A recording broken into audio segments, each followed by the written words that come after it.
Coming to you from the mountains and the plain. The only conservative voices brave enough to push back. This is the Conservative Daily Podcast with Joe Otto. That's what the Second Amendment was designed to do. If you're going to do something to nullify or take away my rights under the Constitution, come get it. Max McGuire. When you look at politicians on the left, they need to convince people that they are victims. A resistance to the resistance. And now your hosts, Joe Otto and Max McGuire.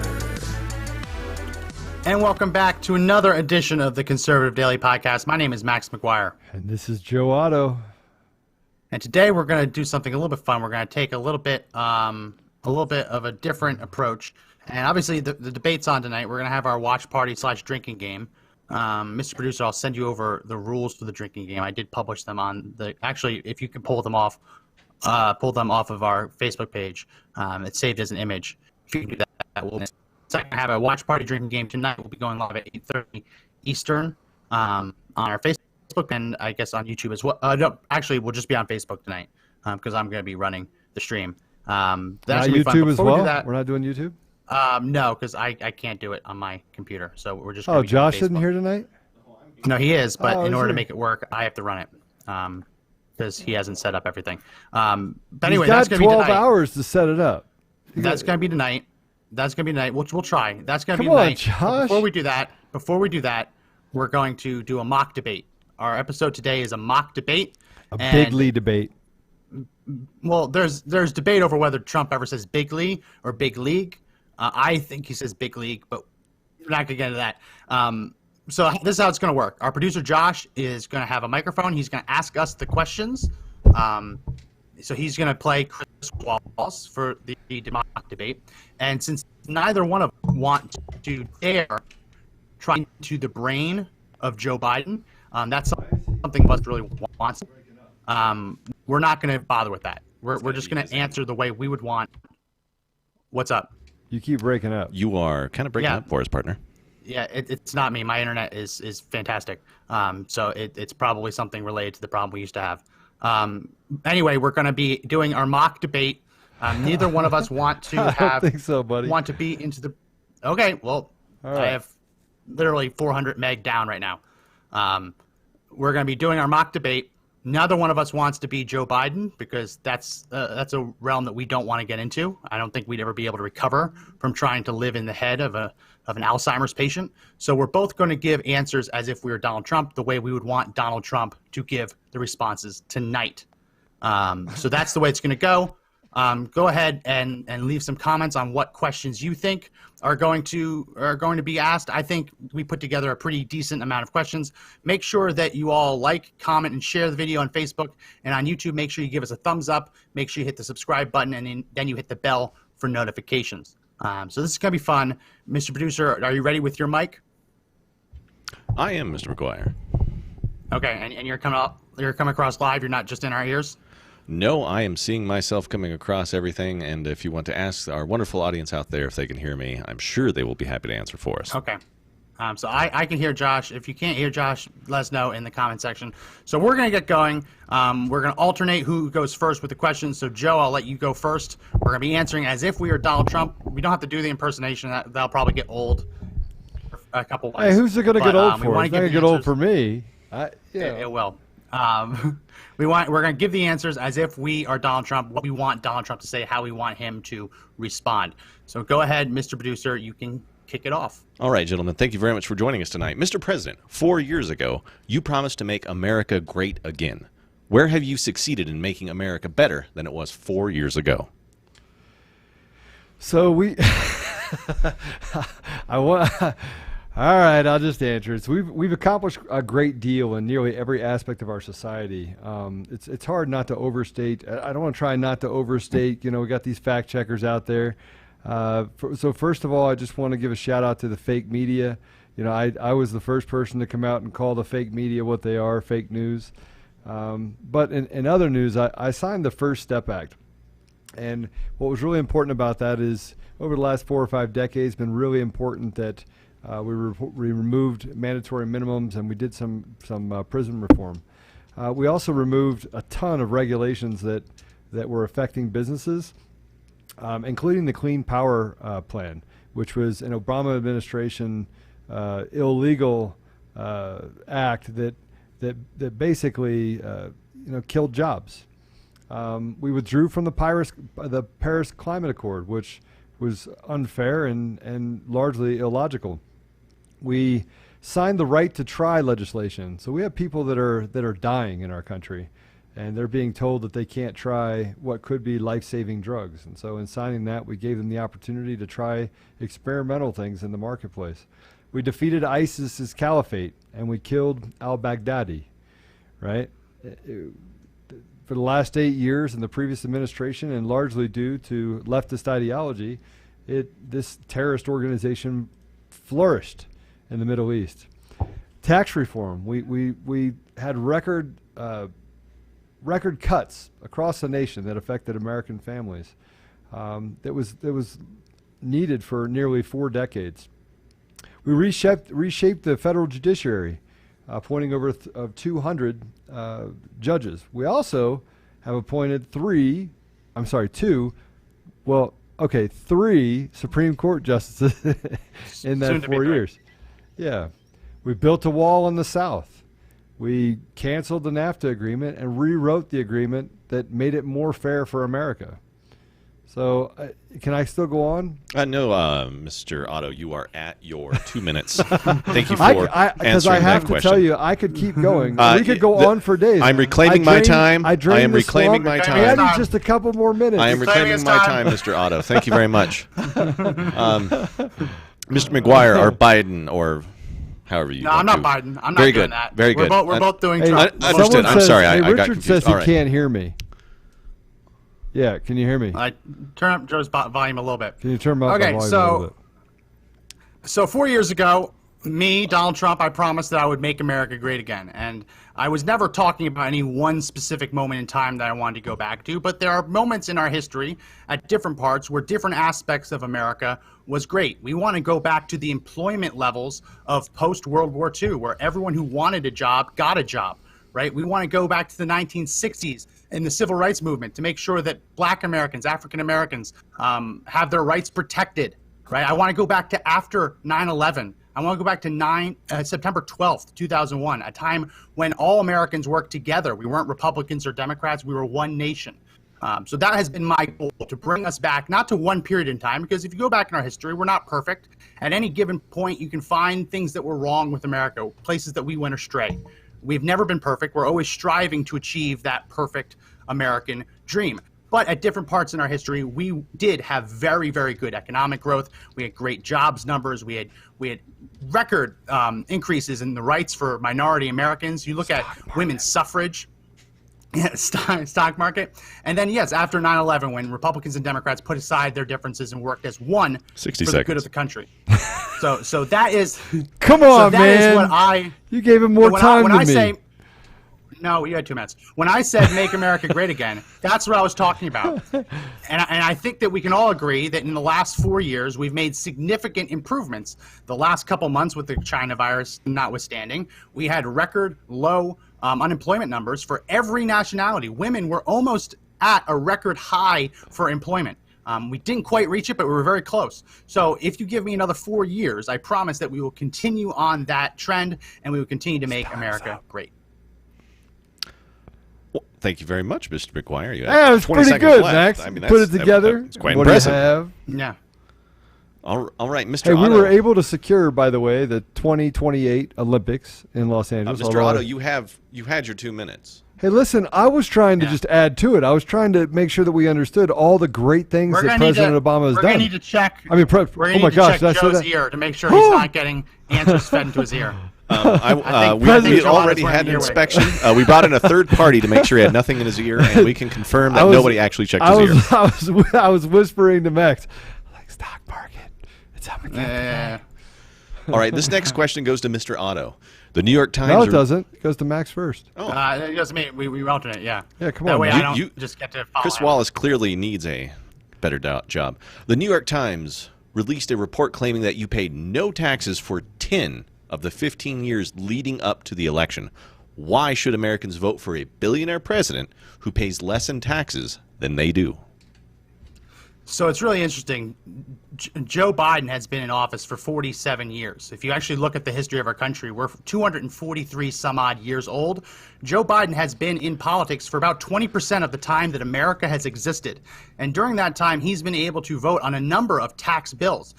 Not only bills to change the tax code, but also bills to leave it as is. And every single time, Joe Biden has supported the very measures in the tax code that I used to report legitimate losses in my business. So when my business lost money, both in the 1990s, which is well documented, in the Great Recession of 2008, 2009, my business lost money, and I reported those losses. And because of the parts of the tax code that Joe Biden has voted for and supported over his 47 years in D.C., I was able to carry those losses forward, meaning I was able to use those losses to basically deduct them on future tax returns. So no one wants to pay more taxes than they absolutely have to. Every self-employed American does everything they can to pay as little income tax as possible. And what I did is what every other business owner, what every other self-employed American does, make sure that I'm reinvesting in my business. And yes, when my business takes a loss, I make sure that I report it. This idea that I only paid $750 in 2017, the first year of my presidency, it's bogus because my entire $400,000 paycheck I donated back to the federal treasury. So this whole narrative is BS. It shows the collusion between the media and the Biden campaign, and the American people are seeing through it. Fantastic. You had 30 seconds to spare on that one. Mr. Otto, the floor is now yours. So being a business owner, as a CEO, I got to tell you, you stole all my crap, Max. Now I got to come up with something different. Fake news. I think Americans should vote for me because I'm the only president in modern times to work tirelessly for the American people and drain the swamp. And the swamp was deep. I can restore order and eliminate the corruption and entitlements that are hurting the great people of this nation. While I did give away my salary, as I did commit at the beginning, I gave away my salary. I also think the American people, because of the way taxes and how sophisticated the tax code is today, they need to understand that you do have carry forwards and depreciation, reinvestments in businesses. Those are all things that are a part of our tax system. And so when I talk about only paying $750 in taxes, I paid more than $750 in taxes. So what they said was fake news. But the tax system does need to be. It is the next thing on my list that we need to address in the next 4 years. So if you elect me, I'll make Super Sleepy Joe work for the IRS. Fantastic, Mr. Otto. I thank you. Mr. Otto, this one goes back to you as well. It does? It does, indeed. Which of Joe Biden's policy proposals have you the most worried should he actually win the presidency? You ready for this? As everyone's listening, are you ready for this? Yes. Raising taxes. The American people are already under an enormous burden. They're already being burdened by the tax system. They pay taxes in every way possible.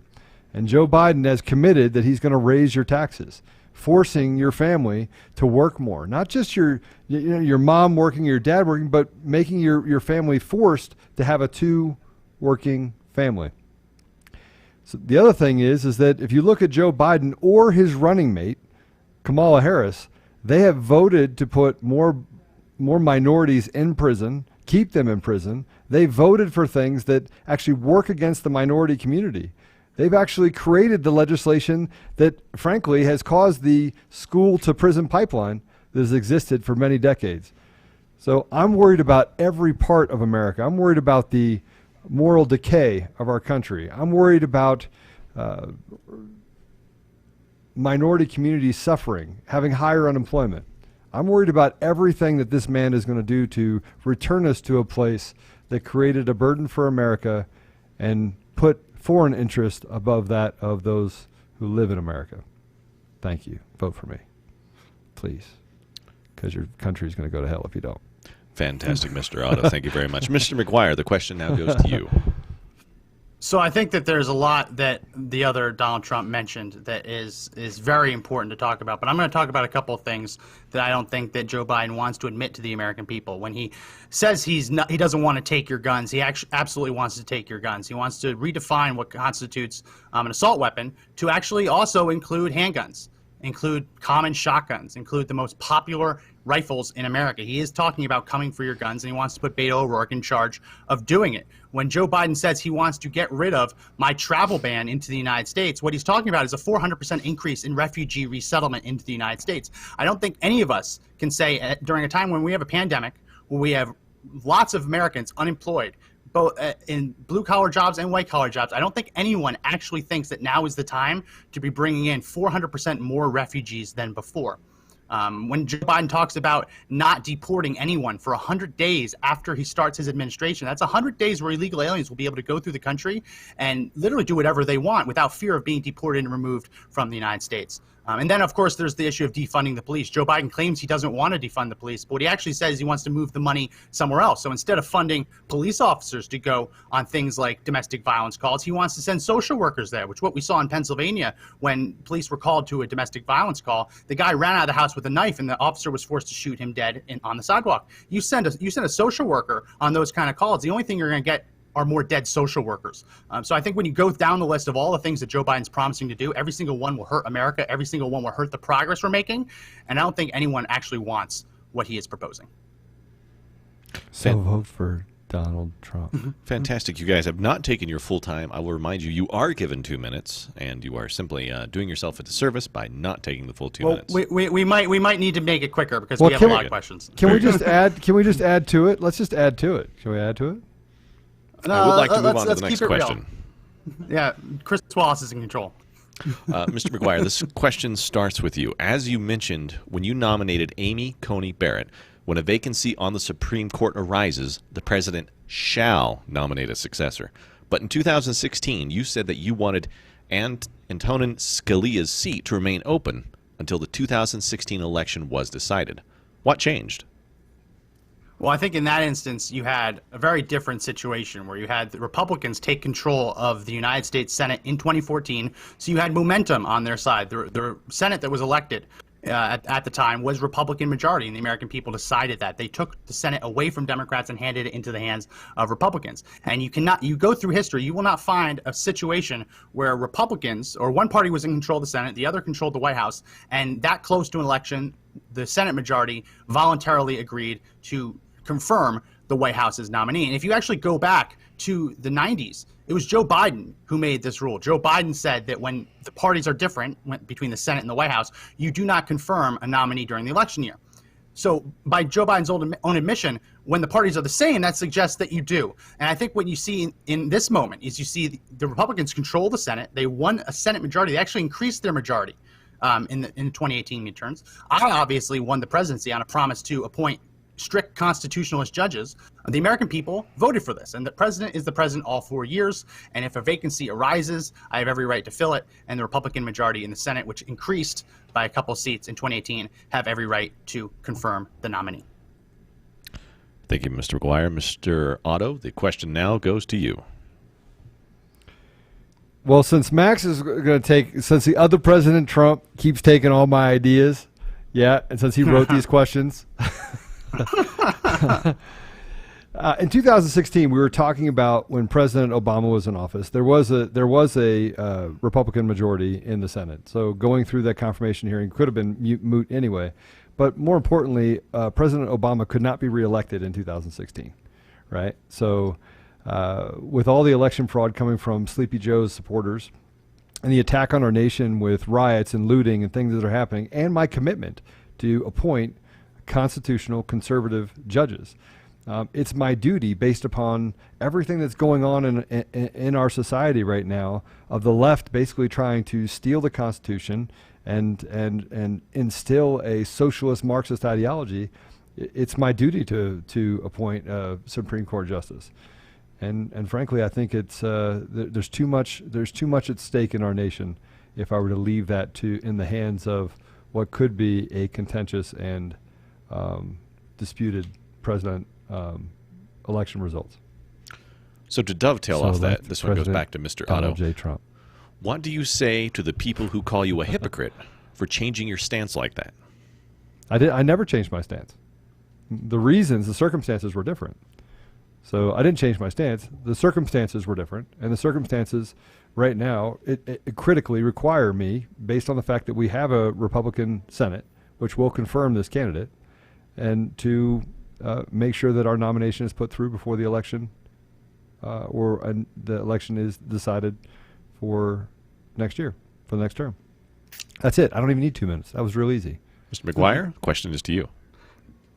So I would ask Joe Biden why he has decided to completely change his mind, because back in 2016, he was standing right next to Merrick Garland and clapping when Barack Obama nominated him. Joe Biden was tweeting out as late as September, October of 2016 that he wanted the seat to be filled. Barack Obama was tweeted out as late as October 15th, mid-October, that he wanted the Senate to immediately hold a confirmation vote on his nominee. So I would flip it around and ask the Democrats what changed, because they were the ones back in 2016 who didn't have any nuance to their argument. They said, absolutely, the Constitution says the president nominates, the Senate must hold a vote. I asked them what changed. The only thing that changed is they're terrified that their whole grip on activist judicial rulings is about to be lost. They've spent decades filling the courts with activist judges, and now that we have a chance to flip Ruth Bader Ginsburg's seat and put it in the hands of a strict constitutionalist, a strict originalist, they're terrified because they won't be able to reinterpret the Constitution as they see fit. Interesting. Thank you. That then leads me, and Mr. McGuire, this question is to you. Democrats are terrified that Amy Coney Barrett will join the Supreme Court and help issue a decisive ruling to kill the Affordable Care Act once and for all. Do you understand their fear, and is it warranted? I understand the fear, but it isn't necessarily warranted. So when we passed tax reform in 2017, one of the things that we did is we got rid of the individual mandate, and that was one of the least positive parts about the Affordable Care Act. And what that did is the individual mandate required that everyone pay for insurance, even if they didn't want it, and if you didn't pay, you had to pay a penalty. So when the Supreme Court ultimately ruled that Obamacare was constitutional, they found it was constitutional because the individual mandate was considered a tax. Removing that tax brings the whole law up for consideration. Is it still constitutional if the constitutional foundation is no longer there? So I would flip it around on the other side on Democrats and ask them, why do you think we live in an ends justify the means society? If the Affordable Care Act is unconstitutional, then they should have done a better job of writing a constitutional law. And to say that we should leave unconstitutional laws on the books because they like the way they work, that's not the way the United States is actually set up to run. And again, if they wanted a constitutional law to not even be considered by the Supreme Court, they should have written it better. Mr. Otto, the question now goes to you. No, this kind of pisses me off. Like I'm like closing my computer now. I'm not having this. Well, that's why we're alternating. So that yeah. Okay. So can you read the question again, please? Absolutely. Democrats are terrified that Amy Coney Barrett will join the Supreme Court and help issue a decisive ruling to kill the Affordable Care Act once and for all. Do you understand their fear, and is it warranted? Yes. Yes, it is warranted, because the Affordable Care Act is unconstitutional. And I think that we do need a better health care system. We do need to have it revamped. It's been needing to be revamped since the day it was signed. The Affordable Care Act was never even read when they actually passed the Affordable Care Act. No one in Congress actually read it. And it was pushed through to the benefit. It was written by healthcare companies. It was written by lobbyists. It wasn't written for the benefit of the American people. So I put forward a plan, a healthcare plan for 2021 that'll help restore order for affordable health care for the American people. And if you elect me over the next 4 years, I will put in place a comprehensive health care plan that will allow us to take care of those people who are most in need, right, that have pre-existing conditions, but also reduce or stabilize the burden to the American people and the American family for health care costs long into the future. Boom! Well, thank you for that answer, Mr. Otto. That then leads me to my next question, and it starts with you. Ah, crap. On the issue of abortion rights, you stood on a debate stage 4 years ago and promised to only appoint pro-life justices to the Supreme Court. Now that you are poised to add a third justice to the bench, Democrats are worried that Roe versus Wade could be overturned. Is that what you want?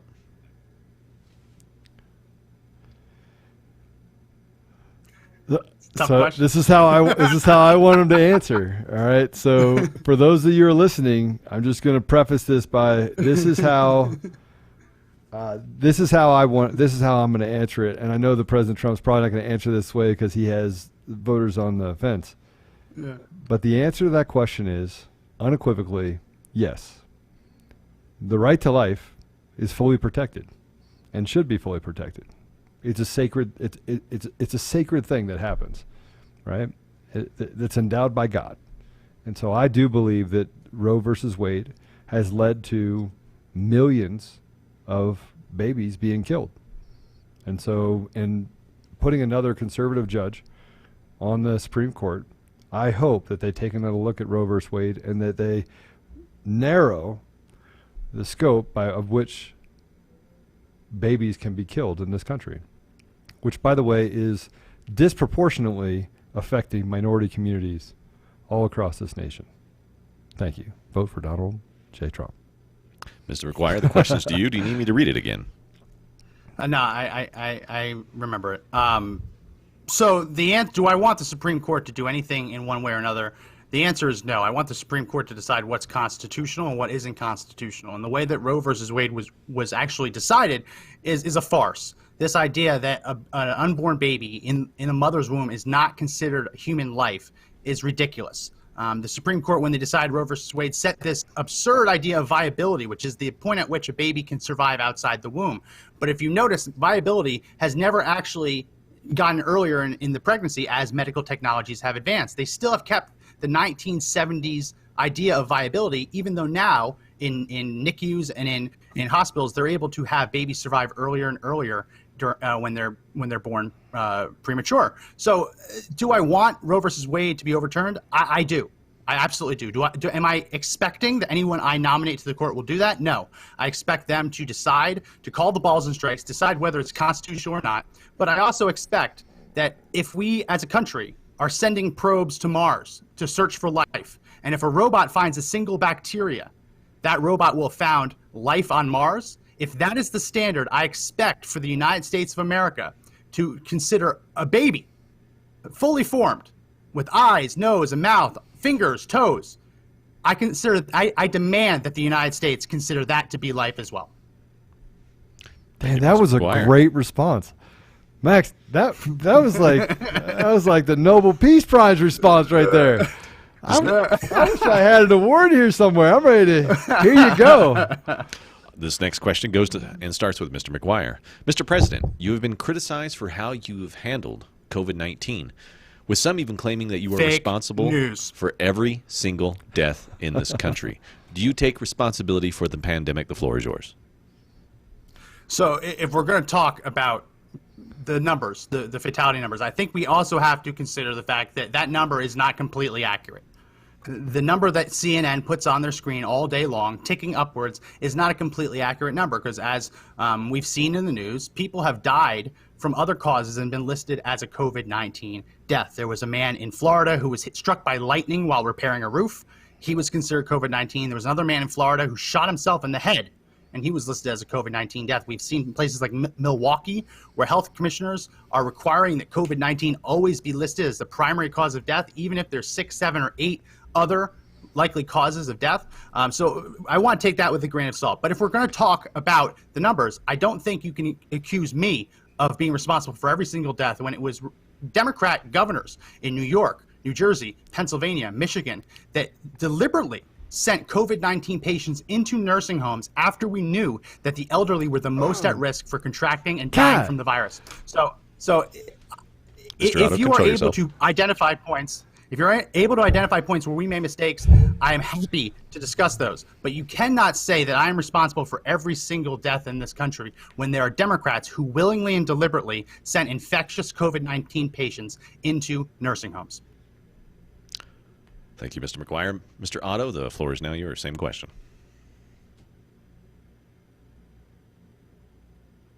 You only have 2 minutes. You have a good next question. You're fine.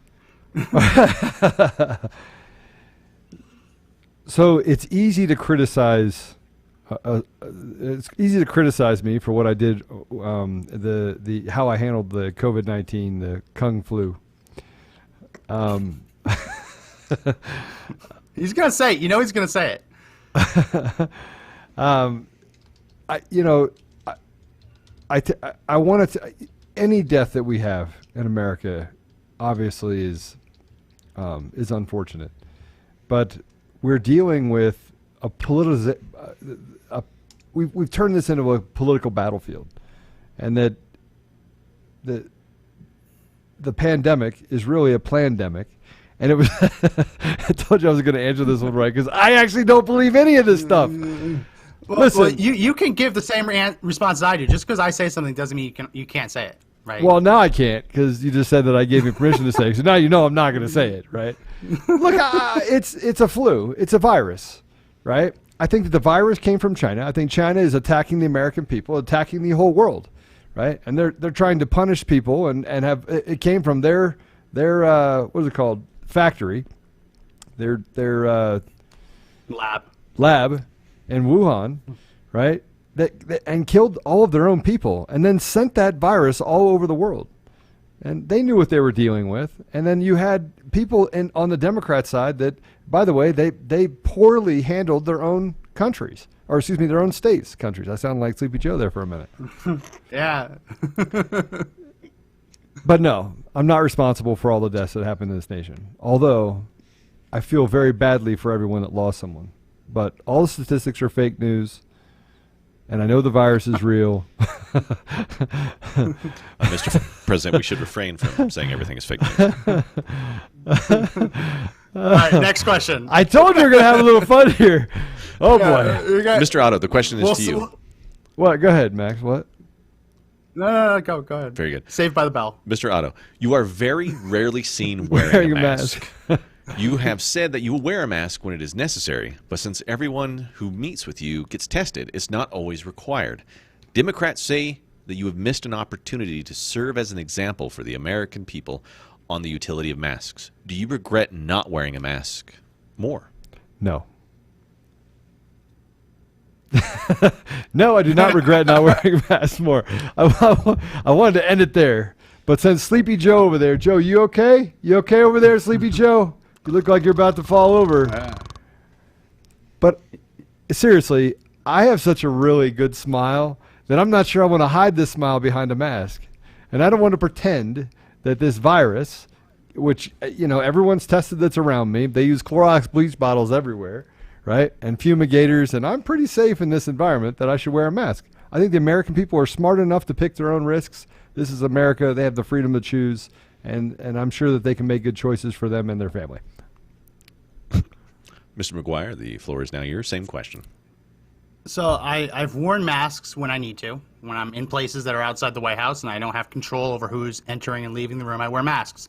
When I paid respects at the casket of Ruth Bader Ginsburg in front of the Supreme Court, I wore a mask. I reject the very notion of the question because it supposes that masks themselves are more important as a symbol than they are in actually preventing the spread of the virus. So I reject the very premise of the question. I think that it actually shows that people are more interested in forcing people to wear masks as a way of controlling them than a way of reducing the spread of infectious diseases. I also think that there's a serious constitutional issue at play if the government is able to force someone to wear a mask without even being required to prove that they're ill. This idea of the government forcing healthy people to wear a mask when they're around other healthy people is ludicrous, and I don't think it would actually stand up to constitutional scrutiny. Thank you, Mr. McGuire. This next question starts and begins with you. Mr. President, there have been times where you seem to have told the public one thing while admitting the opposite in private. You told Bob Woodward that the virus was dangerous, but at public rallies compared it to the flu. Your critics have accused you of lying to the American people. Did you lie about the virus? No, I've never lied about the virus. I do not lie about the virus. The only people who lie about the virus are the fake news media. What I am is I'm a cheerleader for the country. I want to be optimistic. I want to provide the best optimistic view forward. Right? When the Germans were bombing London, you had British officials going out and telling everyone it's going to be okay, even as bombs were falling on their homes. Now, I don't think we're in a similar situation, but if I had done the opposite, if I had said the sky is falling, if I had said the world is ending, people would have accused me of being a fearmonger, and they'd take the opposite position. So I think I'm in a lose-lose situation here, but the only thing I care about is helping the American people, putting the American people in the best possible position to move forward, keeping as many vulnerable people as safe as possible, while also making sure that idiot Democrat governors, the ones that are supporting Sleepy Joe, aren't allowed to just shut down their economy because they want to hurt the national economy and help Sleepy Joe win. Mr. Otto, the same question to you. What's the question again? Very good. Mr. President, there have been times where you seem to have told the public one thing while admitting the opposite in private. You told Bob Woodward that the virus was dangerous, but at public rallies compared it to the flu. Your critics have accused you of lying to the American people. Did you lie about the virus? Absolutely not. Absolutely not. As Max just said. That's fine. It's fine. As Max just said, my job is to keep the American people calm, right? While also making decisions that help that protect the health and well-being of the American people. So we made decisions, and we knew that this was a virus, and all viruses are serious. The flu kills 100,000 people every year. Yet we don't shut down all of our economies and shut down our restaurants and stop businesses from operating as a result of that flu. So, and that, by the way, happens with a flu vaccine. But one of the things that's really important to the American people is their ability to thrive, their ability to take care of their families and feed their families. And so we made decisions while telling the American people they can have confidence in the fact that we'll do as much as we can to protect them and their families. Now, on the other side, we had governors that came out and politicized this virus, shut down their economies, and in a lot of ways we're finding out now that that didn't follow science. They created science. They created fear. They told us that 2 million people were going to die, and that didn't happen. And they gave us fake numbers, which led to this panic in the American environment, inside of our society. So no, I did not lie to the American people. I've never lied to the American people. They just use their optics or snapshot in time in order to create this fake news that they put out as propaganda in the media. Very good, Mr. So but before we keep going, everyone, if you haven't already, hit the share button on Facebook, give us a thumbs up, comment on YouTube, make sure you give us a thumbs up, hit the subscribe button, and then hit the bell for notifications. Go ahead, Wallace.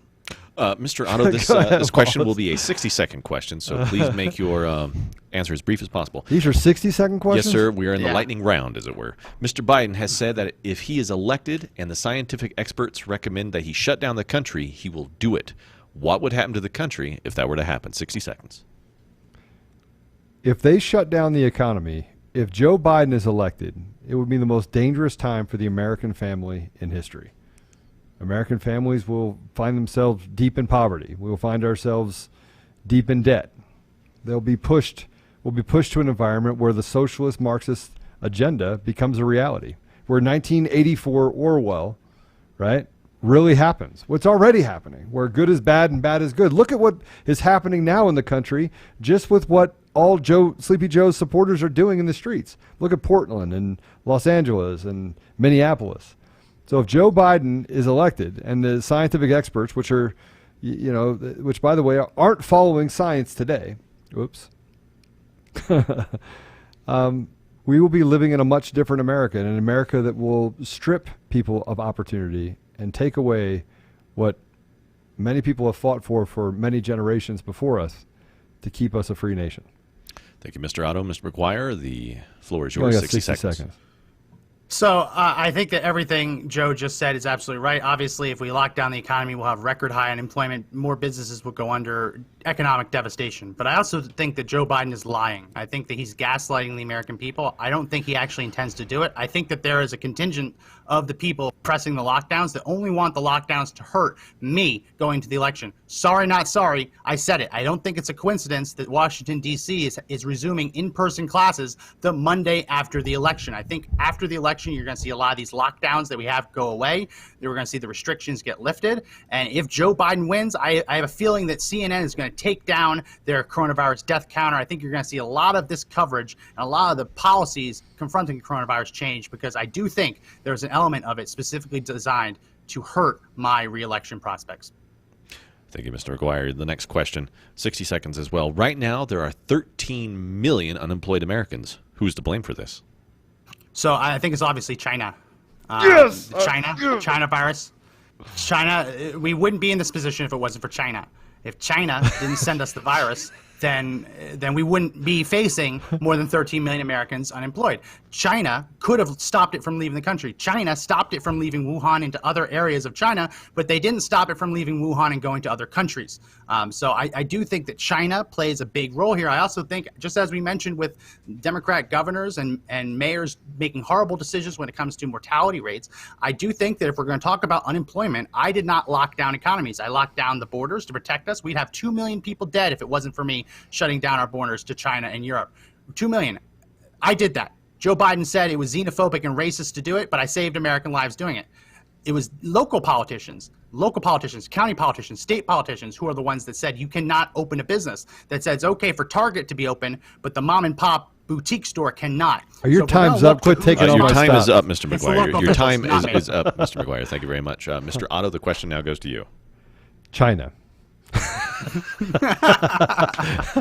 China is to blame. But more importantly than China being to blame, as Max was just saying, I agree with him completely, that we have to blame the local politicians and for shutting down small businesses, for shrinking. I didn't have anything to do with that. I did the things to protect our country. I shut down the border. What does Sleepy Joe and his supporters do? They criticize me. They say that it's xenophobic and racist. They only to later say, oh, you didn't shut down the border soon enough. Look, we're in this political battlefield right now where right is wrong and wrong is right. And the 13 million Americans, frankly, I want them all to have a job. But if Joe Biden is actually elected, it won't be 13 million people that are unemployed. It'll be 130 million people that are unemployed. You're welcome. Thank you very much for that, Mr. Otto. Mr. Otto, this one begins with you as well. Democrats have promised to use the pandemic as an opportunity to advance many of their agenda items.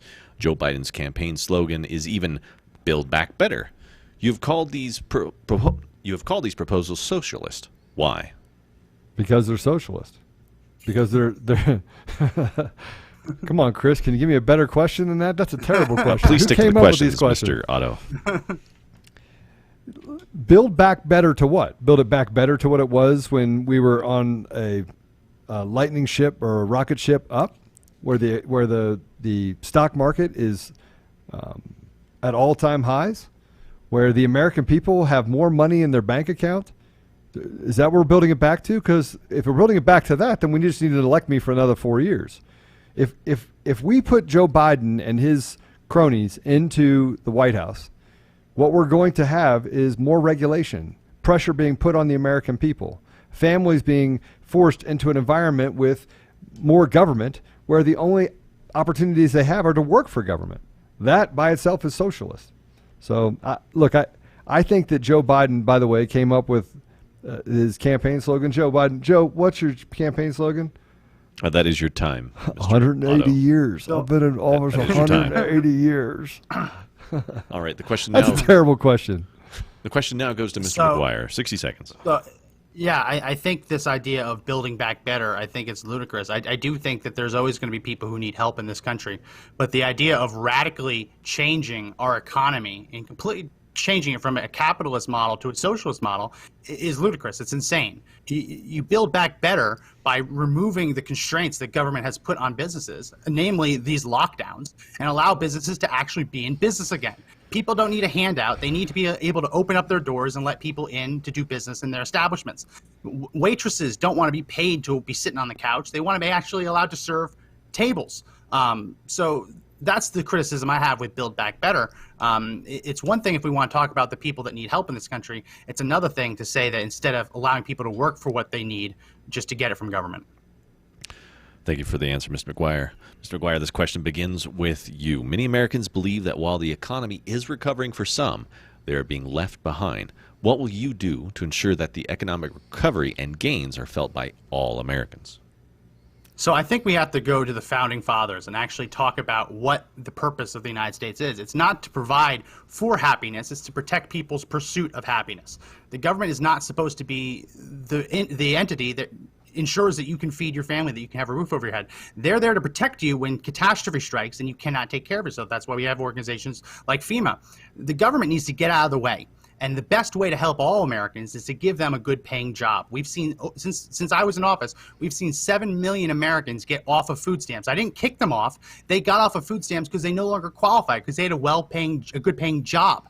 That's what Americans need, jobs. It's the great equalizer. If everyone can be paid a living wage, a good wage, have a job to be able to provide for their family, you won't see a lot of the chaos that we're seeing in the country. Thank you for that answer. Mr. Otto, the floor is yours. 60 seconds. I'm reading the question. You want to read a question too? Absolutely. Many Americans believe that while the economy is recovering for some, they are being left behind. What will you do to ensure that the economic recovery and gains are felt by all Americans? I'll continue to reduce regulations. I'll continue to shrink our government structures. I'll continue to pass on tax cuts and do tax reform that allows for more dollars to stay in businesses and in the American families. Like right now, we're a country of pork, right? All these bills. We can even talk about the bill that was put across to help Americans. There was a $2 trillion incentive where the Democrats held us hostage, right? And said, hey, if you don't sign this, I was forced to sign it with nearly $1 trillion in that went to foreign interests or outside interests. It didn't actually get back to the American people. It didn't get back to the American businesses. It didn't get back to the American family. So one of the things that we're going to do is that we're going to continue down this path of making it easier for businesses to operate and make it easier for businesses and for people to get jobs. That is your time, Mr. That's not my time. I want more time. Give me back my time. That is your time. I'm reclaiming my time, Mr. President. Thank you for the answer. Mr. Otto, the next question begins with you. Mr. President, you have been critical of mayors and governors who refuse to bring in the National Guard to quell violent riots and looting. But at the same time, you have refused to use the Insurrection Act to restore order yourself. If these Democrat politicians are unwilling or unable to restore order, why aren't you willing to step in and do it for them? 60 seconds. Oh, is that for me? Yes, sir. I am willing to step in and do it for them, but they have to ask for that help. There's certain limitations that I have that I can go into a state and actually restore order. But I'd rather the governors actually show courageous leadership. I'd rather them stand up and stand for law and order. But if it becomes necessary, I will send in the National Guard. I will restore order in these communities because the American people are depending on it. These governors have failed the American people. They have failed them. They've allowed Black Lives Matter, Antifa, and other organizations, which are Marxist and socialist organizations, to overrun communities and push those communities into a place where they're just dangerous. I'm done. Thank you, Mr. President. Mr. McGuire, the same question to you, 60 seconds. So this is something that I've actually been fighting with other people in my administration for a long time. I wanted to send federal troops in a long time ago. They said that's a bad idea. They said give Democrats time, work with them. They told me to trust that Democrats would do the right thing and stop their own cities and states from burning to the ground. Unfortunately, we've seen that Democrats are unwilling to put the safety of their own people above the interests of organizations like Black Lives Matter. They're unable or unwilling to do it. So tonight, I'm promising you that the next time a Democrat governor or mayor refuses to restore law and order, refuses to allow police officers to actually arrest rioters and looters, and refuses, in the case of governors, to bring in the National Guard, I will absolutely invoke the Insurrection Act to make sure that violence is stopped, law and order is restored, and people can go to sleep at night knowing that their house isn't going to burn down around them. Thank you, Mr. President, for that answer. The next question is, do you believe that Black Lives Matter? 60 seconds. I believe that that's a loaded question, Chris, and you're better than that. Just answer the question, all sir. All lives matter. I'll answer it the way I damn well please, Chris. All lives matter, and I think that when you focus on Black Lives Matter, you're insinuating that other lives don't matter. Listen, I'm for all Americans. I want every single American, black, white, Asian, Hispanic, whatever. I want every American to have a good paying job, to have a safe community, to have a roof over their heads, and to be able to provide a life for their children, to make sure their children can grow up in an America that is better than the one they inherited, to have more wealth than their parents did, right? That's the American dream. So I don't believe that Black Lives Matter because I believe that all lives matter. And I think that anything other than that phrase is really dangerous for the country. Thank you, Mr. President. This one goes to Mr. Otto now. The same question. Do you believe that Black Lives Matter? 60 seconds. You ready? Yeah. I believe that all lives matter. The statement that Black Lives Matter is no different than police lives matter, of white lives matter, that Asians lives matter. But I also believe that the actions of the individual should actually be more than the statements that you're willing to make. And if you look at Joe Biden, if you look at Kamala Harris, they've actually put legislation in place, right? Supported legislation that made Black lives not matter. What I've done is actually reduced minority unemployment to the lowest levels in decades. I've reformed the federal system that allows for not mandatory minimums on federal sentences. I've done things to show that Black lives do matter, while the other side has talked about Black Lives Matter while they've actually supported legislation. That is your time, Mr. President. That made those Black lives not matter. That is your time, Mr. President. I will remind both participants that a lot of people put a lot of hard work into these questions. I said Chinese. And I'll remind the country that you're a piece of crap, Chris Wallace. Yeah, Chris Wallace. He's over here laughing. All right, the next question goes to Mr. Otto. 60 seconds. You are seeing surging support among Black and Latino Americans. Why should African Americans and Hispanics vote for you over Biden? 60 seconds. Yeah, Joe. Oh, is it me? Time, I thought it was you. All right. We'll reset your clock. All right, reset my clock. Continue. They should vote. They should continue to vote for me, and we're gaining support because of the things that we're doing, the actions that we're taking in this country in order to give them better paying jobs, give them more opportunity, to create opportunity in the country where they can go to school, go to trade schools. That look, I wanted to do the Joe Biden deal. What we're doing for the minority community has never been done in decades. Never been done in decades. We're getting people out of the way and giving communities more opportunity, and that won't happen with Joe Biden. Thank you for that answer. The question now goes to Mr. McGuire. The same, 60 seconds. So I don't think that anyone who is Black or Latino can, in good conscience, vote for Joe Biden because Joe Biden is a racist. Joe Biden has a history of racism. He is the one who said that he did not want his kids to grow up living in a racial jungle. The idea that he did not want his kids to grow up in a desegregated school. Joe Biden is the one that actually told Black people during the 2008 campaign that if Republicans won, they were going to put them all back in chains. That's how radical that is. Joe Biden has said that unlike Hispanics who have different political opinions, Blacks are largely a monolith. And that if you're Black and you won't vote for him, then you're not actually Black. Joe Biden is a racist. He's the one who put Black parents, Black fathers in prison at unprecedented levels. He helped write that bill, right? He had 47 years to pass justice reform, and he never even bothered to try. Joe Biden is not what Black and Hispanics need. I am what they need. And if you vote for me, I promise that I will make your next 4 years better than the last one. That is your time. That is your time. Thank you. Next question starts with Mr. McGuire. Do you believe that the police are institutionally racist the way that Joe Biden and Kamala Harris claim? 60 seconds. So I think there's a fundamental problem with that. If a police officer was racist and his idea was I want Black people or I want Hispanic people to die, then you wouldn't see police officers risking their lives going into minority communities to try and stop crime. If they truly were institutionally racist to their very core, they would sit back and allow the communities to destroy themselves, right? They wouldn't respond to violent crime. They wouldn't respond to shootings. They wouldn't respond to domestic violence calls. They would just let them play out as they naturally would. So I think that we can see that police are not institutionally racist by the fact that they are voluntarily and willingly racing into minority communities to help protect them from the violence within. Thank you. Question now goes to Mr. Otto. 60 seconds, same question. To even suggest that the police are institutionally racist, while what Max said, they're racing into these communities trying to protect people and their families, is ludicrous. It's more of the fake news narrative. We were sold one of these narratives with George Floyd.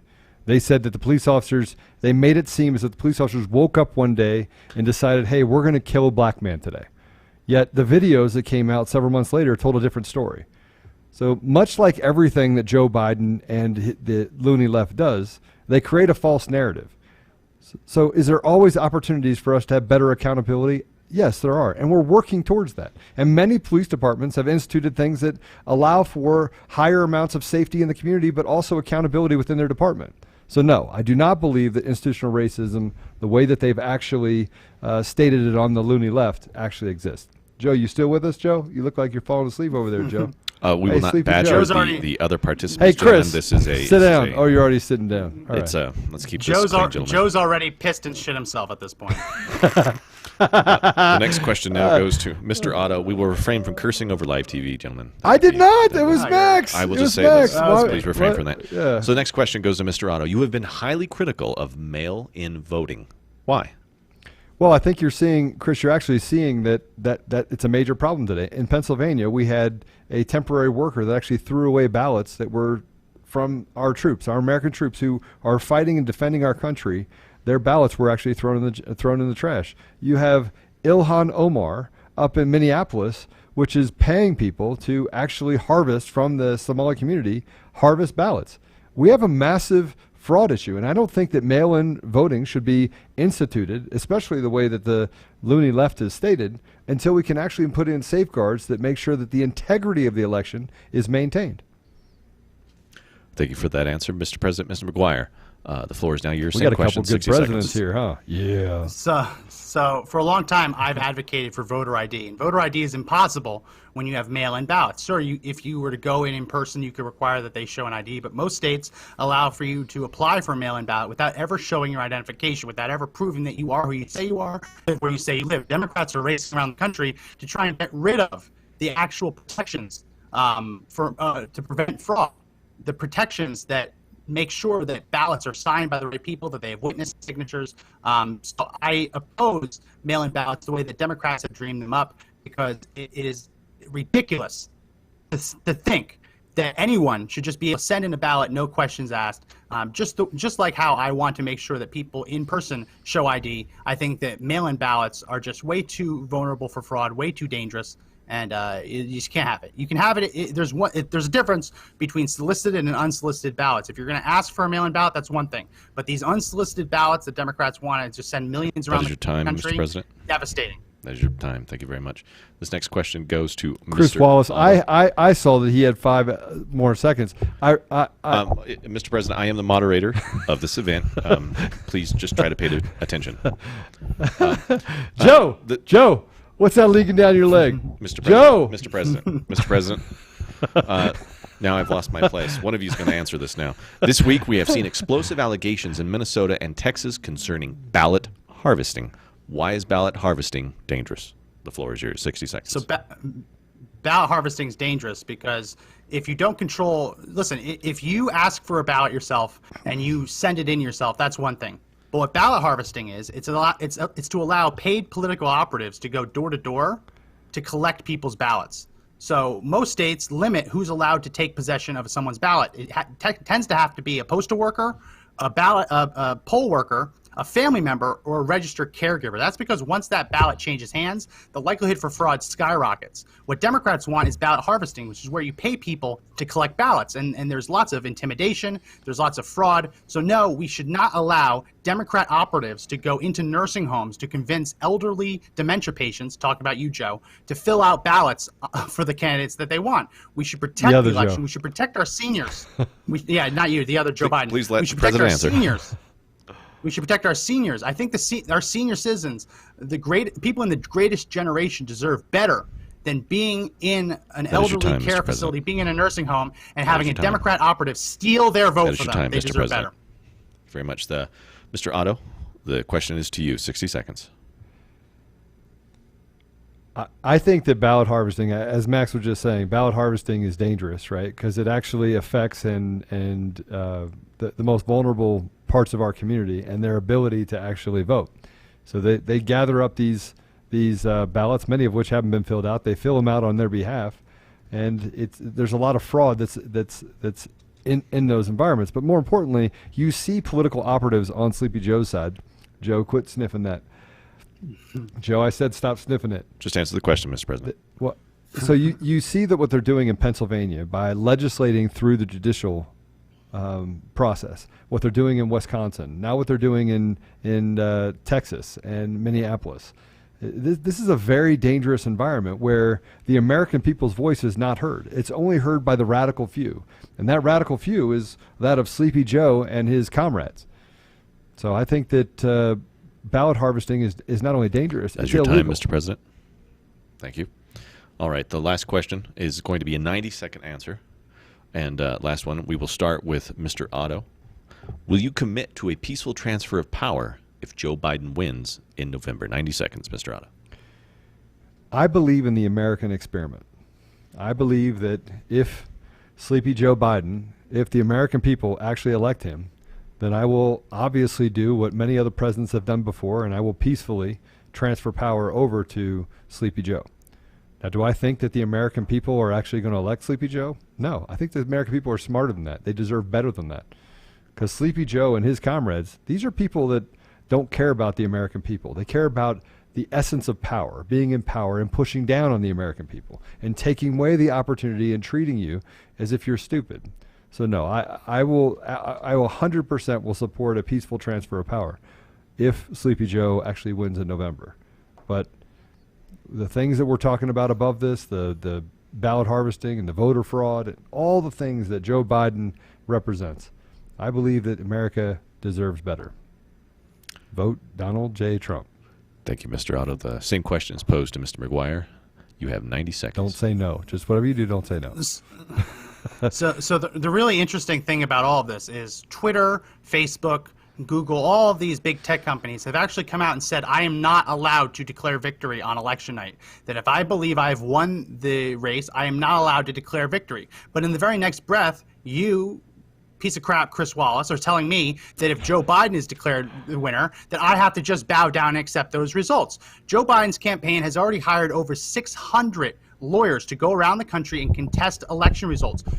He is being encouraged by Hillary Clinton not to accept the results of the election, to just challenge it no matter what. So I think that the question itself is a ridiculous one, because while I am being expected just to bend over and just take it, Joe Biden, there's nothing wrong with him going around the country challenging all the results all the way to the Supreme Court. No one's talking about going into places like Wisconsin, Pennsylvania, and actually getting activist judges to change election laws to give them extra days to receive ballots. It's insane. This is absolutely insane. So if he is legitimately declared the winner, of course, I will leave the White House on Inauguration Day. But we're going to be in a position on the day after Election Day where we're not going to know the winner, because the Democrats are pulling these schemes around the country, expanding mail-in voting, expanding the deadlines, because they want to give themselves more time to count the votes, more time to stuff the ballot boxes, and more time to fight in court. So I will commit to a peaceful transfer of power the minute that Joe Biden lets go all 600 of his lawyers.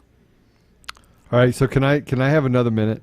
Fantastic work, gentlemen. I want to be. This has come to a conclusion. There is a bonus question, though. Listen, 1 second. I just President- want to. Hey, listen. Let me say Mr. this. Let me say President, this. Hold on, Chris. Shut up for a minute. Let me talk. All right. Can I just answer it the way I think we should have answered it? I may actually agree to a peaceful transfer to Joe Biden, but I think the American people might have something to say about it. And my guess is that if Joe Biden is actually elected, right, there's going to be a war in this country against people that want to take away our country's rights. So there you are. I might not leave office because they might not let me. Very, very lightning round answer here, gentlemen. In a lot of your speeches, I've heard you say the word big or big league. I'm not sure which is which. Mr. Otto, the word goes to you. 20 seconds. Bigly. It's bigly. Thank you for your answer, Mr. McGuire. Bigly. So it's big league. Sometimes I speak a little fast, but this big league. We're going to change this country and bring this country back. Big league. Big league. No, I'm from New York. The big league. Bigly. Gentlemen, thank you so technically, much for both coming are out words. tonight. Both are words. Mr. President, thank you both for coming out tonight. We appreciate you participating in this debate. I am Chris Wallace saying, have a great night, everybody, and we will see you later. All right, so that's our mock debate. So let us know how you think we did. That's how we both think that Donald Trump should have answered the questions. We none of us wanted to get into Joe Biden's head. That's a dark place that we never recover from. So we both pretended to be Donald Trump for fear of being stuck in that dementia spiral. Any last words, Joe, as we wrap it up? Just don't vote for Biden. Just do yourself a favor. Tell your friends not to vote for Biden. Actually, I don't know how you in good conscience could vote for him and vote for Donald Trump for president. Yeah. So we have to remind everyone that tonight we are going to also be going live with our live stream watch party. Mr. Producer, were you able to pull up the image of the drinking game rules? If not, I can send them over. No, that's not the drink. That's the other one. That's the Biden No. lies bingo. That's the Wrong one. No, you pulled up the wrong one. Are you yeah, serious? I'll send it over to you right now. I just Facebook messaged it to you. I am Chris Wallace. I don't know who this Josh is you speak with. Yeah. So I just Facebook messaged it to you. We have rules for a drinking game tonight, so you have to run to the liquor store if you haven't already. This is going to be tough. I want to real quick before we go read off some of the rules. So right off the bat, you got to take a shot if Joe Biden even shows up. You got to take that shot. You got to take a sip if Joe Biden says, "Come on, man, I'm the guy who, folks, this president, malarkey, the fact of the matter is, look, Obama," or if he says something genuinely confusing. You have to take a sip if Donald Trump says best, amazing, great or greatest, perfect, America first. If he says something funny about Biden, like how Biden doesn't even know he's alive. Unsolicited ballots, Obama or Hunter. You're going to take a gulp, which is 2 to 3 sips. If Chris Wallace says, "I have to stop you there," tries to fact check one of them. You take a gulp if Joe Biden makes up a word, looks genuinely lost, apologizes for talking for too long, lies, refuses to answer a question, says something racist, or forgets what he's trying to say. And you take a gulp if Donald Trump says fake news, criticizes Chris Wallace like we did, says the number 47, makes you laugh, says China, says huge or huge, and uses one of his patented nicknames, Sleepy Joe, Slow Joe, Crazy Nancy. You're going to have to finish your drink. This is where it gets interesting. If Donald Trump mentions that Joe Biden is suffering from mental decline, if Donald Trump challenges Joe Biden to a drug test, if Biden says or does something creepy, if Biden starts rambling and tells an unrelated story like the one where the black children rubbed his leg hair, if Joe Biden claims that millions of Americans have died from something and they haven't, or if Joe Biden's eye spontaneously starts bleeding. And I expect you to run around your home and drink every single ounce of alcohol you own if Joe Biden pisses or craps himself on stage, or if Donald Trump pulls out a full specimen cup to show that he's already agreed to take a drug test. Dude, if he does that, he is absolutely the king. Yeah, I think it's possible that Biden might crap himself on stage because he's asking for 2 breaks and the Trump campaign saying, "No, our candidate has no problem giving 90-minute speeches. You shouldn't either." So that might have changed as we've been going on, but that was the line. There were going to be no breaks going into tonight. So Joe Biden might actually soil himself. I hope he is wearing his Depends. So I brought a bottle of Weller. I brought a bottle of, I got some good bottles. I got a bottle of Pappy's. So if I have to do a shot, are we drinking beer or are we drinking, you said shot? Beer, I'll leave that up to the comment section. All right, beer. Do people want Joe sober or do they want him drunk? Sober would be beer. Drunk would be hard alcohol. So we'll leave it up to the comment section. We'll be prepared for both. But that's what's going on tonight at 8:30 Eastern. That's 30 minutes before the debate starts. That gives us a little time to have a little pregame, let everyone know the rules for the drinking game. So make sure you hit up the liquor store or the package store, whatever you have in your state. Make sure you're ready to go. It's going to be fun. That's, again, tonight at 8:30 Eastern on our Facebook page. So that's going to be it for this edition of the podcast. Make sure that you check out all the links in our description. Make sure that you leave us a review on Apple Podcasts. We're really trying to move up those rankings. So there is a link in the description. Make sure you check that out. You can also find us on Google Play Store, Spotify, iHeartRadio, TuneIn, Podbean. Make sure you subscribe to our YouTube channel and make sure you like and follow our Facebook page. And again, sign up for our email newsletter just in case Facebook takes us down. We can have a way to organize. So that's going to be it for this edition of the podcast. Again, my name is Max McGuire. And I'm President Trump. And remember, hey, Joe Otto. The fight to take back our country clearly isn't over, but the only way we win is if we all stand up and fight together.